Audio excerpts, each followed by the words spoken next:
temos esse papel social de como imprensa fazer essa discussão, não é? E aí recebendo entidades como o CREA que ajudam muito nesse trabalho. É sexta-feira, por vezes na sexta a gente faz uma conversa mais leve, traz música, mas esse assunto também é importante, é muito importante, né, presidente? Para a gente saber também como o CREA tem trabalhado, quais são as expectativas e aquelas obras que são importantes para o Estado. Então vamos nessa. E recebendo, portanto, também aqui Fernanda Batista, engenheira civil, ex-secretária de Infraestrutura de Pernambuco e membro do Comitê Tecnológico Permanente do CREA-PE. Prazer recebê-la, Fernanda, mais uma vez aqui na Rádio Jornal. Bom dia. Bom dia, Natália. Bom dia ao nosso presidente do CREA, Adriano, professor Carlos Calado. Uma satisfação estar aqui nesse debate. E bom dia também para todos os ouvintes. Sempre importante a gente debater esses temas que mexem tanto com a nossa economia, com a nossa oportunidade de crescimento, né? Enquanto pernambucanos é o que certamente nossa sociedade também luta e valoriza. Muito bem, fechando a nossa bancada, Carlos Calado, engenheiro civil, especialista em pontes e viadutos, ex-reitor da UPE e membro do Comitê Tecnológico Permanente do CREA. Prazer recebê-lo, conhecê-lo pessoalmente. Professor, seja bem-vindo, bom dia. Bom dia, Natália, bom dia a todos que nos escutam, bom dia, presidente Adriano, Fernanda. É uma satisfação estar aqui com vocês, uma honra para mim, debater um tema tão importante que mexe tanto com a vida de todos nós. Isso mesmo, eu quero lembrar ao nosso ouvinte, Fernanda falou muito bem, que é importante discutir isso com a nossa audiência, e é mesmo, que pode participar, mandar sua mensagem pelo 991478520, 991478520. Já nós estaremos ao vivo também no YouTube da Rádio Jornal para você nos ver, ouvir e deixar a sua mensagem por lá. Gente, muitas vezes quando a gente fala de obras, desenvolvimento, destravar as obras, as pessoas acham que isso está muito distante. Mas aí você passa todo dia lá naquele trecho onde deveria estar um arco metropolitano, fazendo a região metropolitana andar. E aí manda mensagem aqui pra gente da Rádio Jornal reclamando. Olha o atraso, PE 15, tem obra, demora. Então é disso que a gente estava falando, desses serviços, dessas obras que devem atender a população em geral e melhorar a economia, o desenvolvimento. Não é, presidente? Isso não está distante da gente. Nós estamos falando, por exemplo, de Transnordestina, de obras que podem mudar a economia do Estado e, claro, facilitar o dia a dia de quem está nos acompanhando, por exemplo. Isso tem impacto na vida das pessoas. Imagine o arco metropolitano construído. Então, o que vai gerar de emprego, de renda para as pessoas, o que vai evitar de acidentes quando a gente tem mais alternativas do ir e vir das pessoas. Então, o que é que vai gerar na questão do meio ambiente, na preservação, na sustentabilidade. Então, a engenharia não é só a obra em si, é o que ela deixa, o legado que ela deixa no dia a dia para ir na contribuição do desenvolvimento. E o CREA tem buscado contribuir com esse debate, que não é só uma instituição para debater a questão cartorial, aquilo que o profissional tanto reclama da RT, da CAT, mas um debate mais plural, na valorização profissional, mostrar a importância de pagar bem a um profissional da engenharia, da agronomia, das geociências. Nós temos uma lei, Natália, de 1966, que defende o piso salarial. A gente tem a respeitabilidade, a gente tem a valorização desse profissional. E não é só os salários, as condições de trabalho. Então, nós precisamos ter ferramentas para que essas atividades elas possam acontecer. E não é só a obra em si.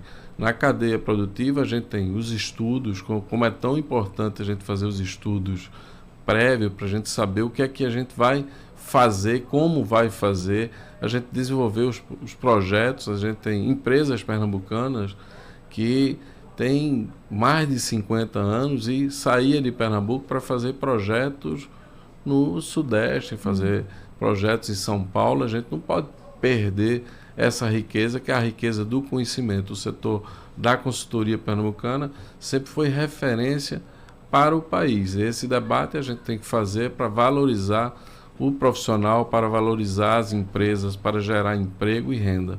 Nós temos a Transnordestina, que é tão importante, nós temos o arco metropolitano, nós temos a duplicação da BR-232 na direção do sertão, na direção do interior do nosso estado. Veja o impulso que a duplicação da BR-232 deu no interior do estado até a região, a cidade de Caruaru, depois a São Caetano, e agora a gente precisa levar Arco Verde, Serra Talhada, a Salgueiro e continuar. Veja a importância de Petrolina no agronegócio, na agricultura, para a nossa região, a obra da Transnordestina, quanto ela é importante não só para Pernambuco, mas para a região, a questão da refinaria, a questão do Porto Suape, do hidrogênio verde.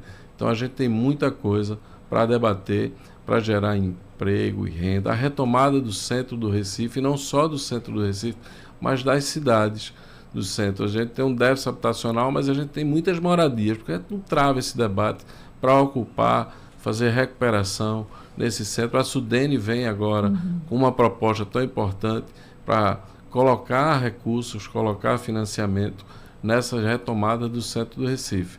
Esse debate é muito importante, não só para nós, profissionais da engenharia, mas para toda a sociedade.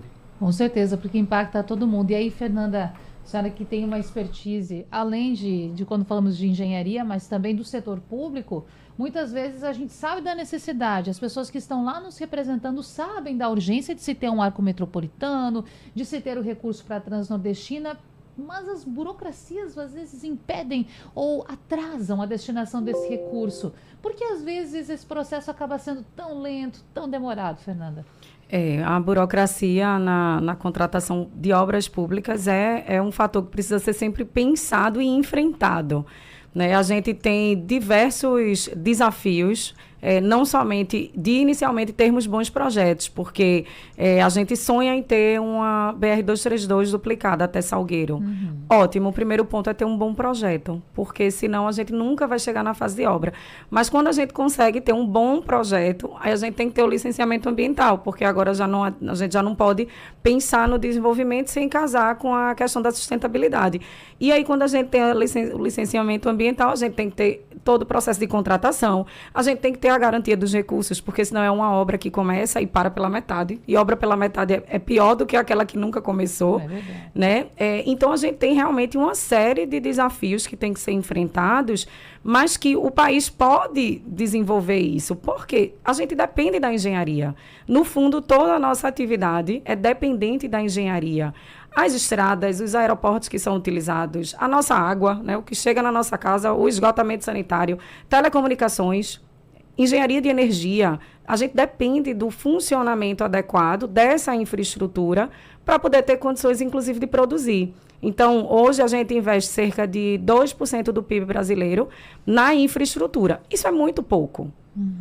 Isso 2%. É muito pouco, 2%. Né? A gente investe cerca de 250 bilhões em infraestrutura geral. É muito pouco. Obviamente que outras temáticas também têm sua importância, a saúde, a educação, a segurança, né? E nessa conjuntura toda, o que sobra para investimento é muito pouco, por isso que a gente tem estradas tão saturadas, por isso que no Nordeste a gente tem tanto racionamento de água, porque precisa de investimento.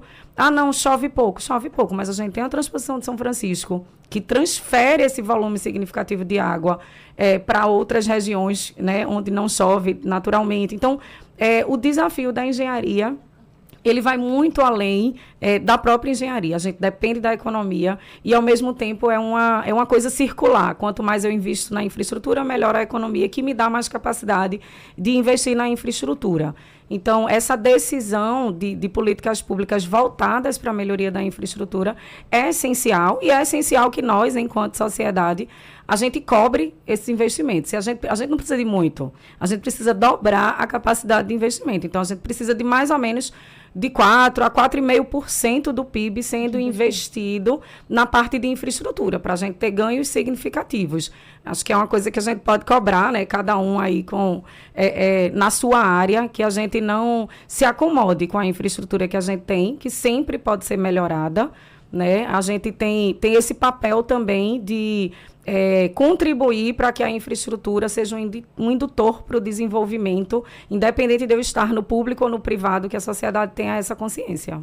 Fernanda coloca muito bem quando destaca saúde, educação, que são áreas que acabam recebendo de fato, e tem um percentual definido, né, pela própria legislação para recebimento de recursos, Mas, por outro lado, a infraestrutura é fundamental. Aí a gente já falou aqui daquele ouvinte que reclama, e muitas vezes com razão, da demora de chegar no trabalho. Perde muito. Gente, teve um colega essa semana que gosta de praticar esportes. Ele saiu aqui do Sistema Jornal do Comércio em Santo Amaro, foi até a casa dele, Camaragibe, correndo. Ok, eu não tenho nem preparo físico para isso. Mas ele foi de Santo Amaro, Recife, até Camaragibe correndo. E sabe o que ele falou, professor, para mim? Eu cheguei antes em casa do que eu chegaria de ônibus.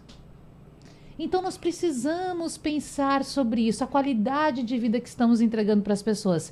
E a engenharia, certamente, assim como a Fernanda bem colocou, tem um papel fundamental nisso tudo, né, professor? Tem sim, Natália, sem dúvida. Eu, quando vi o mote, né, do nosso debate aqui, né, como a engenharia pode impulsionar a retomada das grandes obras de Pernambuco. Então, me veio à mente, e por sorte, aqui na mesa, nós temos o presidente do CREA e a Fernanda, que foi durante 4 anos, né, secretária de Infraestrutura do Estado, conhece profundamente bem toda essa questão. E o CREA, do qual eu faço parte como membro do CTP, tem adotado um aspecto muito importante que eu divido em aspecto técnico e aspecto político, para responder à indagação. Então, no aspecto político, a gente tem o CREA trazendo para junto dele o Sinduscom, que é o Sindicato da Indústria da Construção, e o Sinaenco, que é o Sindicato das Empresas de Consultoria, essas que elaboram os projetos que a Fernanda muito bem colocou. Então, isso faz com que a gente tenha essa questão de como nós nos fortalecermos para que nós possamos discutir nos fóruns competentes a prioridade de recursos para obras de infraestrutura. Então, é preciso, sim, não é aquilo que se costuma chamar de lobby. Não, é a conscientização até da própria sociedade de que aquela obra que precisa ser feita e bem feita para atender às necessidades, ela nasce de decisões políticas. Então, hoje, nós temos também o desafio do aspecto técnico. Esse, por incrível que pareça, não é complicado. Nós temos boas empresas, tanto de projeto quanto de construção. Agora, não podemos fazer milagres, porque as obras começam e muitas vezes ficam pelo caminho. E hoje, eu sinto assim fico até triste de ver de que a gente precisa discutir, por exemplo, a gente diz assim, comprar ou vender no atacado ou no varejo. Eu vejo que obras estruturadoras, são obras que são aquelas obras do atacado. Ela gera outros investimentos, seja público ou privado, como uma consequência. O nosso presidente Adriano citou algumas dessas obras estruturadoras. Elas são, de fato, obras importantes e elas são indutoras do desenvolvimento. Elas precisam ser construídas, projetadas e decidida a sua execução a partir de decisões políticas centralizadas no sentido de um projeto de país, de um projeto em que a gente tenha realmente um desenvolvimento. Então, a gente vê que hoje, se não há tanto recurso para essas obras, hoje a gente percebe que há um varejo de decisão política de fazer obra. São emendas individuais ou de bancada, onde a maior parte do recurso hoje vai, e essas emendas, eu faço sempre a imagem do seguinte: olhe para nós somos uma perfeita obra de engenharia, porque o nosso projetista e construtor é muito melhor do que qualquer um de nós, né? É o nosso Deus. Então, ele nos projetou, e o que é que ele nos deu? Uma cabeça e vários membros. Imagine um corpo com várias cabeças e um membro. Não vai funcionar. Então, quando você pulveriza, você tem várias cabeças planejando onde os recursos, que são poucos, serão aplicados. Então você pulveriza e não consegue construir bons resultados. Você não consegue ter obras de fato estruturadoras que norteiem um projeto de país. Então, quando a gente vê, por exemplo, a Transnordestina, o projeto inicial dela foi concebido pensando nos estados do Nordeste, pensando no Nordeste Oriental, tá certo? Que envolve 4 estados, Alagoas, Pernambuco, Paraíba e Rio Grande do Norte. E, de repente, vem um ente privado e decide, em nome do interesse público, cortar o trecho de Pernambuco. E agora o governo federal está restituindo. Mas hoje a realidade é que um ente privado cortou simplesmente um projeto de uma obra altamente estruturadora. Nós temos portos que não existem, de fato, se não tiver o apoio ferroviário, das ferrovias que cheguem. Então, a gente tem, assim, hoje, a necessidade muito grande da gente pensar o nosso país de uma forma melhor do que está sendo pensada. Porque do jeito que está, a gente percebe que não está bom. A gente não vai conseguir fazer essas grandes obras. A gente precisa fortalecer projeto, porque a obra é uma consequência do bom projeto.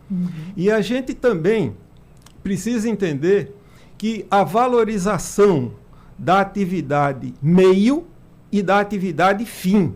Eu não sou contra a atividade meio, mas a atividade fim está relegada a um plano bastante secundário. Engenharia é atividade fim.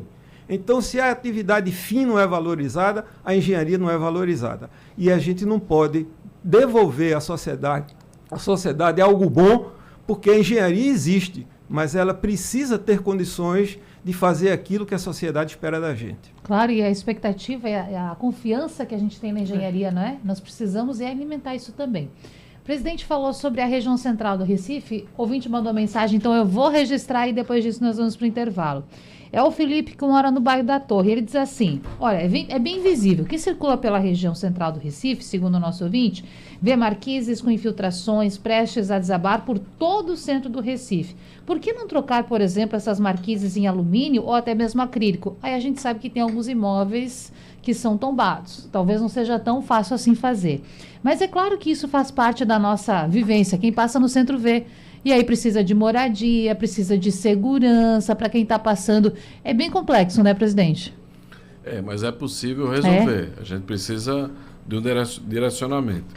Na fala de Fernanda e do professor Calado, eu estava lembrando aqui recentemente, essa semana, acho que o presidente da República teve em Pernambuco, fez a inauguração de aproximadamente 450 unidades de uma obra que levou 15 anos.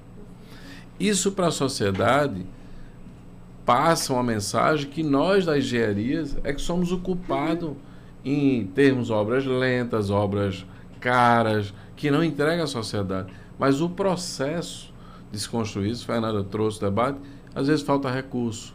Ao longo do processo, isso tem muitos empecilhos, mas quem é o culpado por isso somos nós, profissionais da engenharia. E esse preço está sendo muito caro para todos nós. E nós precisamos ter esse tipo de debate aqui para passar para a sociedade que nós não somos o culpado por um tempo muito longo. A culpa é muito mais de quem está ocupando os espaços políticos para direcionar os recursos de forma adequada. Nós começamos a Transnordestina em 2006. Nós estamos em 2024, quase 20 anos, tá certo? E a gente questiona esse tempo, e deve ser questionado, mas veja, presidente, questiona o tempo, mas também vive sob uma insegurança. Mas para sair o projeto da gaveta, foram quase 200 anos. Sim. Então, veja, nós estamos num caminho que a gente, pernambucanos, nordestinos, temos que lutar por aqueles espaços. A refinaria foi uma grande luta de Pernambuco para que ela pudesse ser implementada. Quando nós implementamos a refinaria, nós tivemos a engenharia naval, nós tivemos a valorização da engenharia de petróleo. Quando a Petrobras chega um oceano de oportunidades no mundo do petróleo. Sim. Então, nós vivemos ainda essa fase do petróleo ter tanta importância na questão do aquecimento da economia. E a engenharia está atrelada à economia, antes, durante e o depois. Porque quando você faz essa obra, você vem com vários e vários investimentos, loteamentos, hospitais, várias e várias outras oportunidades para ter esse crescimento. Então, a engenharia é sinônimo de crescimento, de investimento. E ter boas opções, fazer com que esse planejamento ele seja realizado, isso não é custo, isso é investimento. E eu também lembrava aqui na fala do professor Calado a questão da FIDEM. Quantas obras foram planejadas pela FIDEM? O que é a FIDEM? Lembra para o nosso ouvinte. Era a agência que planejava a região metropolitana do Recife, que ainda planeja. A gente tem a CODEP FIDEM ainda. Mas ela, ao longo do tempo, ela foi perdendo a potencialidade do conhecimento e da história. Os profissionais foram se aposentando, eles foram saindo e a gente não foi repondo as pessoas com a capacidade de pensar a região metropolitana. Por exemplo, o ex-presidente do Tribunal de Justiça de Pernambuco foi funcionário da FIDEM, para ter uma ideia. Então, veja como o corpo técnico da FIDEM era qualificado para pensar o Recife. A escola de sargento, na região onde está pensando, na região de aldeia, é extremamente importante para gerar o desenvolvimento daquela região. Sim. Então, vamos ter um debate sobre a questão da sustentabilidade? Vamos, mas a gente precisa ter a escola de sargento. A gente precisa que aquela região tenha esse desenvolvimento. Vamos discutir o arco metropolitano? Vamos, mas a gente precisa do arco metropolitano. Vamos discutir a Transnordestina? Vamos, mas a gente precisa da Transnordestina. Esse tem que ser o foco e o objetivo, e colocar os diversos atores à mesa para que a gente possa ter a solução. O que não pode é a gente levar 15 anos para fazer aproximadamente 450 unidades, quando a gente tem um déficit habitacional gigantesco. Enorme, né? Só no Recife aí são muitas pessoas, e em Pernambuco muitas também, precisando de moradia. Vamos então para o intervalo, voltamos já já. Debate em rede. De volta com o nosso debate aqui na Supermanhã da Rádio Jornal, e hoje nós estamos falando para você como a engenharia pode impulsionar a retomada de grandes obras em Pernambuco. Eu vou voltar com Fernanda Batista, engenheira civil, foi secretária de Infraestrutura de Pernambuco, porque antes do intervalo, Fernanda, o presidente do CREA, Adriano, estava falando para a gente sobre essas obras paradas, e ele dizia, são diversos atores que precisam ser consultados ou chamados à responsabilidade para que a máquina possa funcionar. Nessa semana nós tivemos um programa aqui na Rádio Jornal em que uma pessoa ligada à construção civil falou também a respeito de embargos judiciais que por vezes paralisam obras. E aí essa pessoa falava o seguinte, é importante que exista fiscalização, sim, precisamos de fiscalização, mas por vezes isso acaba trazendo ainda mais morosidade para esse processo, que como já falamos aqui, enfrenta empecilhos de diferentes ordens. E aí você pode falar de Tribunal de Contas, que por vezes não é, determina a paralisação de obras, o próprio Poder Judiciário. Eu particularmente penso que precisamos de equilíbrio. E eu queria então saber de Fernanda. Fernanda, isso de fato está prejudicando algumas obras em Pernambuco? É um prejuízo? Não é? Esses órgãos precisam de fato exercer o poder fiscalizador? Como você vê isso? Sim, a gente, quando trata de investimentos prioritariamente na parte pública, né, imagina que é uma grande poupança de todos os brasileiros. Né? Não tem dono, aquele dinheiro é de todo mundo realmente. Então, ele precisa ser utilizado de uma melhor forma. Mas acho que uma coisa que a gente ainda peca muito no Brasil, infelizmente, apesar das lições aprendidas, é que a gente planeja pouco. Então, a gente deveria dedicar mais tempo ao planejamento. O presidente Adriano, que vem fazendo um trabalho exemplar, em relação ao que o CREA pode ser enquanto entidade que não só trata de engenharia, mas que cobra que essas políticas públicas sejam efetivadas, ele vem trazendo esse debate para todo mundo. E quando a gente fala de uma CONDEP FIDEM, um órgão que trabalha pensando como a gente pode crescer de forma organizada. Como é que a gente deveria... O que é que a gente quer para a região metropolitana do Recife para daqui a 30 anos, 50 anos? Quem fala sobre isso hoje? E mais do que quem fala, é quem é ouvido. Porque a gente tem que ter a capacidade de imaginar. As cidades estão crescendo. Então, antigamente a BR-101 era uma BR-101, uma rodovia federal. Agora, nas margens da Universidade Federal de Pernambuco, virou uma avenida. Ela precisa ser tratada como tal. Ela precisa ter uma calçada com acessibilidade, precisa ter uma ciclovia, precisa ter paradas de ônibus seguras, ter uma iluminação diferenciada, porque o fluxo de pessoas ali, a cidade já avançou, né? Já não é uma rodovia federal que liga uma cidade a outra, é uma via urbana.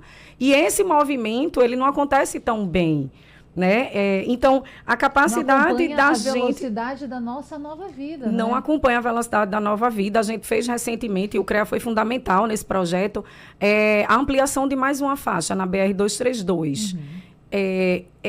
É muito importante. Ela já está próxima do nível de saturação. A gente precisa de mais faixas. A gente precisa repensar, né? A gente precisa agora pensar o que é que a gente quer para os próximos 10 anos da entrada do Recife. E não parar por aí. A gente não pode levar mais 20 anos para discutir essa melhoria. Porque entre 2004 e hoje, faz 20 anos que a gente concluiu a duplicação até São Caetano. É muito tempo. Se a gente a cada ano tem um avanço, 10 quilômetros que sejam, né, mais 5 no outro ano, a gente já poderia estar chegando em Serra Talhada ou estar chegando em Arco Verde. Essa continuidade da expansão da capacidade da principal rodovia do Estado. Né? Então, eu acho que a gente tem que focar um pouco na valorização do planejamento. A gente vê obras no Japão, com um ano planejando, em 3 dias executa a obra. A gente vai chegar nesse ponto? É muito difícil, mas se a gente ficar 6 meses planejando, talvez a gente não precise passar por 15 anos numa obra de um habitacional. A gente pode fazer isso em menos tempo. É alcançável 2 anos? Vamos atrás disso, vamos tentar desburocratizar para que a justiça não tenha elementos de embargar a obra. Né? A gente tem uma valorização justa para a educação, para a saúde, para o sistema judiciário. Temos que trabalhar pela valorização justa da infraestrutura que o país precisa. A gente já não pode hoje, essa semana fez 4 anos, o marco de saneamento, o novo marco de saneamento, agora na última quarta-feira, fez 4 anos. Qual o avanço que a gente teve? A gente só tem agora 9 anos para universalizar. Vamos conseguir? A gente precisa de muitos bilhões para água e esgotamento sanitário. Esse recurso, o privado está chegando, as coisas estão melhorando, mas é quase impossível em 9 anos a gente mudar o cenário no formato em que a gente enfrenta essa capacidade de planejar e de executar obras públicas. Então, eu deixo aí essa valorização, né, da etapa de planejamento que a gente tem que cumprir para que essas obras sejam concluídas, para que a gente tenha uma lista de obras inacabadas sendo reduzida a cada ano, né, e que a gente tenha melhoras efetivas nesse tema que é tão importante para o nosso dia a dia.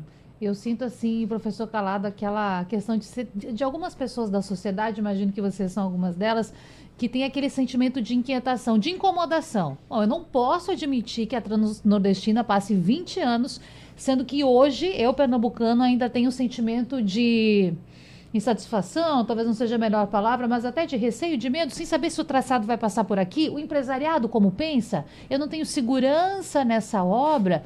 E aí, professor, tanto falamos, batemos nesse assunto, transnordestina, e não acontece. O senhor, que é um pesquisador, que sabe muito do assunto, qual a importância para Pernambuco de ter a transnordestina, professor? Veja, ela é fundamental. Lá atrás, bem lá atrás, o padre Lebré veio aqui, queria mostrar a ele o estado de Pernambuco, ele disse, me mostra um mapa. E começou a plotar no mapa aquilo que seria um processo de planejamento de longo prazo do estado. Então, ele e alguns outros que o sucederam, viram ali em Suape uma oportunidade de você não ter apenas um porto, mas um complexo industrial portuário. E não existe porto desenvolvido sem, de fato, você ter uma malha ferroviária que também dê suporte. Então, a gente tem os portos aqui, nesses 4 estados, em Maceió, em Pernambuco, em João Pessoa e em Natal. Então, na hora que você não tem a Transnordestina, você não interliga esses portos a todo um sistema viário que está se construindo, como, por exemplo, Ferrovia Norte-Sul e tantas outras que a gente pode ter hoje dentro de um processo de planejamento para uma malha ferroviária no Brasil. E muito pelo contrário, nós fomos na contramão. A gente que, desde a época de Dom Pedro II, aqui em Pernambuco, teve a primeira linha férrea que ia até o Cabo, tá certo? A primeira ligação. De lá para cá, a gente evoluiu muito, mas no século XX, né, do 1900, nós fomos perdendo protagonismo no transporte ferroviário. No meados do século XX, veio a questão desenvolvimentista com base no modo rodoviário apenas, e o sistema ferroviário foi sendo sucateado. Então, são esses equívocos de planejamento, porque qualquer um pode entender, qualquer ouvinte, eu vou tentar explicar sem dizer, o sistema multimodal. Multimodal seria basicamente o seguinte: você ter o modo rodoviário integrando com o modo ferroviário, com o modo marítimo, tá certo? O modal marítimo. E você tem, por exemplo, aqui Pernambuco, sempre foi conhecido como centro de serviços, um centro de logística, e hoje logística no mundo é algo muito importante. Então, e como você vai ter uma logística boa funcionando se você não tem uma infraestrutura que integre? Então, tudo isso mostra que a gente precisa, de fato, assim, ter mais consciência de que o Brasil dá exemplos fantásticos perante outras nações do mundo, e a gente, às vezes, se engasga com tão pouco. E o nosso engasgo está pelo menosprezo pelo planejamento, menosprezo pela atividade fim, menosprezo pelo projeto. Eu tive a oportunidade, no longínquo 1978, com a bolsa do governo francês, eu fiz uma especialização da minha área de estrutura de concreto protendido. E vi de perto o quanto se gastava de tempo e de energia no projeto, e depois vi obras sendo executadas que você olhava assim e dizia: cadê o canteiro de obra? Não é? Tudo era racional. E você tinha um cuidado de fazer uma verificação dos projetos, você tinha um cuidado assim de quando iniciar a obra, não é? A Fernanda citou o Japão, eu cito a França, né? Porque foi o que eu vi de perto, mas o Japão é assim também mesmo. Então, a gente tem exemplos, e a gente aqui quer começar uma obra sem nem ter projeto. Uhum. E para fazer um bom projeto tem que ter informações. Como você fazer um bom projeto se você não conhece o terreno, não fez sondagem? Como você vai conhecer, vai fazer um bom projeto se você não tem informações corretas que subsidiam um bom projeto? Então, eu já tem algum tempinho que lá na Escola Politécnica, eu junto com o professor Zé Roberto e com a coordenação do professor Alexandre Gurmão, nós fizemos um trabalho, foi até apresentado no CREA, Adriano, sobre uma diferenciação entre obra pública e obra privada. Resultados, tá certo? Então, eu me lembro que nós colocamos lá um exemplo, até aqui do dono do Jornal do Comércio, que foi o Rio Mar. Ele definiu, no dia 11/11, eu não me lembro agora o ano, será inaugurado, ponto. E foi inaugurado. Então, você tem uma decisão e mobiliza os meios para que aquela decisão seja cumprida. Então, numa obra pública, a gente, quando comparava, eu vou até ver se a gente descobre isso aí, Adriano, eu vou mandar para você uma cópia desse trabalho. Com certeza, a Alexandre tem uma cópia disso aí. Mas é interessante, isso não fica velho nunca, porque aqueles problemas que a gente viu há pelo menos 5 anos por aí, eles continuam, são os mesmos, tá certo? Então, essa diferenciação. Então, por que existe essa diferença tão grande entre uma obra privada e uma obra pública? Tá certo? Várias razões. Então, uma das coisas que se tentou fazer lá atrás foi o PROPER, que é um programa de qualidade, não é? Então, esse programa melhoraria a questão dos processos de contratação, de acompanhamento, para justamente dar uma melhor condição para o desenvolvimento das obras públicas. Começa na contratação. Sim. Tá certo? Então, tudo, mas infelizmente esse programa ele não está mais rodando, ou se está, ele praticamente não tem representatividade. O CREA vem tentando, não é, presidente, puxar de volta, está sendo discutido no âmbito do CTP, tá certo? A gente tentar mobilizar, mas nós não fazemos uma andorinha só, não faz verão. Claro. O CREA está puxando, mas precisa que as instituições públicas, a partir dos governos estadual, municipal e o próprio federal, não apoiem para que a melhoria da contratação de obras públicas e que as condições sejam dadas. Porque eu repito, se você não dá condições para você fazer um bom projeto de engenharia, você ter um bom planejamento, depois vai cobrar o quê? Não é? O que a gente colhe, a consequência do que foi semeado não foi coisa boa, Sim. foi coisa ruim. Por quê? Porque você não deu condições de que a engenharia atuasse. E aí a gente tem, infelizmente, a quantidade de obras que se arrastam, tá certo? Paradas. Isso traz um prejuízo muito grande para a sociedade, né? Para todos nós pagamos por isso, somos nós que pagamos. Diretamente, né? E essa ineficiência vem também muito pela ausência de políticas públicas, tá certo? E essas políticas públicas, elas são consequências da decisão de nós mesmos. Nós é que elegemos os nossos dirigentes.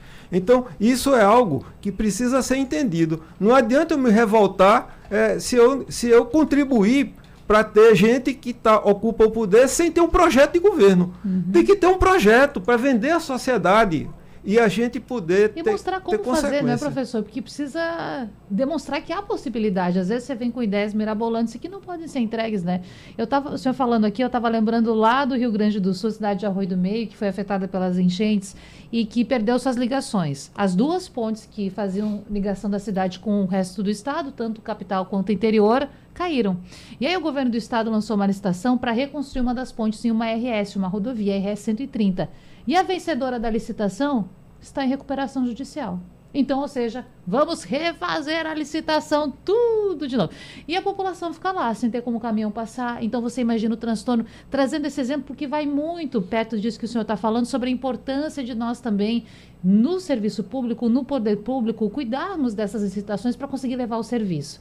Eu vou já chamar mais um intervalo, mas antes disso, presidente do CREA, tem algumas questões aqui de ouvintes. Por exemplo, e aí eu sei que pega os senhores aqui de surpresa, mas talvez vocês tenham uma resposta e a gente vai tentar responder ao nosso ouvinte.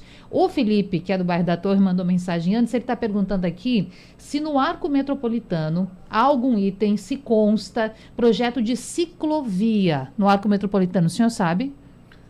Fernanda, eu acho que sabe melhor do que eu aí.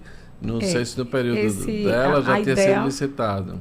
A ideia do arco metropolitano é ser uma via expressa para retirar o grande fluxo de dentro das cidades, para que esse tráfego mais pesado, o transporte de cargas, enfim, eu que moro em Abreu e Lima e trabalho em Suape, para que eu não tenha a necessidade de passar por dentro do Recife, esse fluxo seja deslocado para esse grande arco, né, que corta aí alguns municípios, para que a mobilidade dentro da cidade seja melhorada e, consequentemente, a expansão das ciclovias nesse ambiente mais urbano seja considerado. Então, é uma via expressa, é uma via com uma velocidade contínua, pensando no transporte dos veículos e não das pessoas nesse primeiro momento. Por quê? Por se tratar de uma via que é pouco urbana. Ou a maioria, grande parte dela, são em zonas que não tem essa ocupação urbana ainda tão consolidada. Nos trechos urbanos, tem um tratamento diferente, né? Inclusive, havia a previsão, estava em discussão ainda se teríamos túneis ou vias elevadas, porque você tem que garantir aí os corredores ecológicos, a passagem dos animais, você não pode aterrar nascentes, você tem que ter realmente um cuidado ambiental, por isso que é uma obra tão cara, né? Uma obra que supera aí 2 bilhões de reais e que, na nossa visão, precisa ser construída em conjunto entre público e privado, porque se for feito pelo público, ou a gente vai levar 15 anos ou 20 anos, ou a gente, de fato, não tem essa capacidade de investimento tão alta na parte pública diretamente e sozinha, mas é uma via que, digamos, tem uma visão moderna, apesar de não ter ambientes urbanos ao longo de todo o trecho dela, com certeza vai trazer melhoria da mobilidade, né? Eu lembro de uma discussão sobre a Via Mangue lá atrás, ainda na fase de obra. Mas a Via Mangue é uma obra para rico, porque é em Boa Viagem. Não, gente. A Via Mangue trouxe a possibilidade de implantar a faixa azul na Domingos Ferreira. Então, uma via nova que chegue melhora as condições da via existente. Você tirando esse movimento tão pesado de dentro de Abreu e Lima, só isso já é uma segurança para quem está caminhando, porque é um risco, você passa ali, fica, nossa, preocupadíssimo. E falando ainda sobre o arco, Fernanda, a governadora Raquel Lira falou nessa semana, na segunda-feira, que o governo do estado pretende lançar nos próximos dias o edital de licitação para a contratação das obras do trecho sul do arco metropolitano. Não é a primeira vez nesse último semestre que a governadora falou sobre isso. Então a gente está aguardando, já tentamos inclusive fazer programa, chamar aqui o pessoal para falar com a gente. Já tem uns 2, 3 meses que a governadora tem falado em eventos a respeito disso. A gente vai aguardando porque quem utiliza e quem mora lá tem muita necessidade disso, e todos nós. Rapidinho, antes do intervalo, presidente, tem aqui o ouvinte Felipe Cavalcante, ele está perguntando aqui no nosso YouTube, na transmissão ao vivo, se existe uma discussão para pensarmos uma outra maneira de interligação com a região metropolitana, não tendo Recife como centro. Não sei se existe um projeto nesse sentido, mas aí fazendo uma cooperação entre municípios, tratando de habitação, transporte, saneamento. Aí falar aqui para o nosso ouvinte que quando a gente fala de transporte público, existe um projeto, não é, que o próprio Grande Recife tem de unir os 14 municípios para fazer a sua participação dentro das concessões. Hoje só Olinda, Recife e Camaragibe estão dentro desse plano. Então, de 14 municípios, só 3 aderiram. Aí fica até difícil a gente falar se tem algum plano, né, presidente?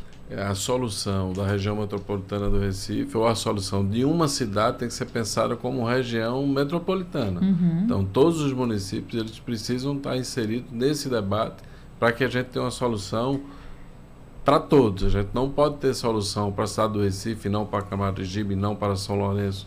Então, esse aspecto de consórcio ele é extremamente positivo para as soluções, e não só do transporte, mas de muitos outros temas da região metropolitana. Voltando para o transporte, de forma pontual, o metrô. A gente dizia aqui que o presidente também esteve aqui essa semana, com investimento da ordem de 100 milhões para o metrô, quando o metrô precisa de 2 bilhões. Então, a gente tem um debate agora do saneamento com a questão da Compesa. Então, todos nós sabemos que o BNDES está fazendo uma modelagem, mas que modelagem? Qual o debate que se tem? Então, o momento do debate ele tem que ser agora, na construção dessa solução. O que é que... Não é o governo que está de plantão, seja A, B ou C. O que é que a sociedade pernambucana deseja no debate do abastecimento d'água, do saneamento, aquilo que a Compesa faz. A Compesa atende às necessidades como uma empresa pública, ela tem algum canal, algum interesse, ou é possível esse debate para a gente ter a participação do setor privado, a gente precisa fazer esse debate. Sim. E esse debate ele enriquece a engenharia, ele enriquece a sociedade e fortalece a empresa. A gente precisa de uma empresa que tenha entrega. Qual é o desperdício que a gente tem hoje, quando a gente gera 1 litro de água que chega na casa do cidadão? Quanto chega? Qual é esse desperdício? A gente chega nos ouvidos da gente algo em torno de 50%. Isso é verdade? Então, esse desperdício, a cada 1 litro, a cada 2 litros só chega na torneira do cidadão 1 litro. Então, tudo isso a gente precisa debater.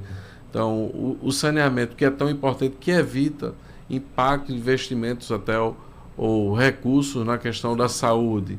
Então, tudo isso é um momento agora, toda a sociedade pernambucana, fazer esse debate de uma forma muito transparente, muito clara, para que a gente faça a opção da melhor situação, do melhor planejamento, da melhor entrega dessa empresa que é tão importante para o nosso Estado. Você não pode fugir das discussões, apesar de muitas vezes elas envolverem polêmicas, né?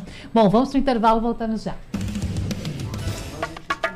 Gente, voltando aqui com o nosso debate, já vamos para as despedidas, mas eu não posso terminar essa conversa tão produtiva de hoje sem lembrar você e informar você que no próximo domingo, dia 7 de julho, o CREA Pernambuco completa 90 anos. A gente está com o presidente aqui, Adriano Lucena. Em nome de toda a sociedade, agradecer pelo trabalho, presidente, que marca 90 anos. E o senhor, nesse momento, estando e tendo a possibilidade de estar presente na presidência dessa entidade. Parabéns a todos que fazem o CREA. E quando o CREA foi criado, né, em 1934, a gente via ali Getúlio Vargas, a Constituição de 34 foi uma Constituição extremamente democrática. A gente veio para a Constituição de 88, que é uma Constituição Constituição cidadã, a Constituição dando vários direitos aos trabalhadores, na estrutura social, aqueles que foram mais renegados ao longo da vida. E hoje a gente, completando os 90 anos do CREA, a gente tem a satisfação de estar na presidência, de abrir a instituição para um debate que a gente aceita as críticas e as sugestões para que a gente possa tornar essa instituição cada vez mais forte e num debate cada vez mais próximo do cidadão, que é a geração de emprego, levar água, levar moradia, termos opções de ter vários modais, tá certo? Que não é a opção das ferrovias contra a rodovia, mas é a opção de dizer, olha, aqui pode ter rodovia, aqui pode ser um transporte marítimo e ali pode ser um transporte ferroviário, e numa região que é tão carente ao longo dos anos em relação a outras regiões que foram tão privilegiadas do Brasil. Então, nós chegamos fortes, assim, felizes, com muitos desafios a serem vencidos, mas com a união e trazendo profissionais tão capacitados, né, para nos ajudar na construção desse CREA cada vez mais forte. E aí a gente tem a contribuição do professor Carlos Calado, lá no CTP, tem a contribuição de Fernanda também no CTP, e de muitos e muitos outros profissionais. E a gente criou alguns projetos para que a gente pudesse fazer isso de forma concreta, como o CREA na comunidade. Aí a gente está lá em Brasília Teimosa, algumas pessoas da comunidade nos ajudam lá, como Suetônio e tantos outros, lá em Nova Descoberta, na Vila Independência, aí tem lá Reginaldo nos ajudando no dia a dia. Então, esse é o CREA na comunidade. A gente tem o CTP, que tem um debate fora das portas do CREA, elevando esse nível para gerar emprego e renda, e o debate da valorização profissional.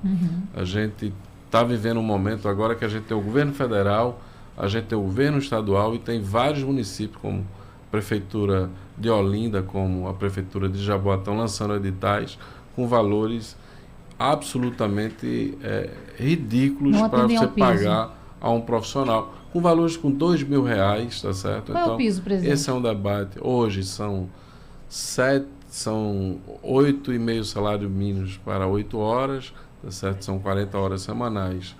Então, esse debate a gente tá fazendo para valorizar o profissional. Então, e a gente apresentar aos municípios, em todas as instâncias que a gente tem a oportunidade, para dizer que pagar bem ao profissional da engenharia não é custo, é investimento. É esse CREA que a gente está buscando construir. Obrigada, presidente. Até a próxima oportunidade. Vida longa ao CREA. Vou agradecer também Fernanda Batista. Até a próxima, Fernanda. Nós que agradecemos a você e a todos os ouvintes e ficamos à disposição para participar desses debates que sempre trazem boas reflexões para a nossa sociedade. É verdade. Parabéns, Natália. Obrigada. Professor Carlos Calado, muito obrigada, e que possamos nos encontrar mais vezes. Isso, Natália, para mim seria uma honra grande, porque primeiro que eu discuti engenharia, para mim é algo que me traz um profundo bem-estar, tá certo? Isso, quem disputa com a engenharia, para mim, é a educação. Eu como professor de engenharia, não olho só a engenharia ou formação superior, eu vejo a formação de todos nós que começa lá na educação infantil. Nós somos resultados de um processo educacional. Então, é muito importante que a gente realmente forme bons profissionais, e esses profissionais conscientes, que não é só o conhecimento, não é só a técnica, mas é a postura, que o nosso órgão, o CREA, fiscaliza e regulamenta o exercício profissional, As empresas contratam os engenheiros e nós estamos, como profissionais, esperando poder exercer a nossa profissão, ter uma boa condição de trabalho. Realmente a questão da remuneração é importante, mas passa muito por isso. Isso é a prova, presidente Adriano, cabal, de que a desvalorização da atividade fim. Agora, muitos concursos para atividade meio, veja qual é a faixa salarial e veja qual é a faixa salarial para o engenheiro, porque o engenheiro não é valorizado, porque é uma atividade fim. Hoje o Brasil valoriza apenas a atividade meio, na maior parte das vezes. Isso é mal. A gente constrói um país também com engenharia, não é com engenharia, também com engenharia. Muita coisa boa para construir uma nação. Verdade, precisamos disso, Gente, até daqui a pouco.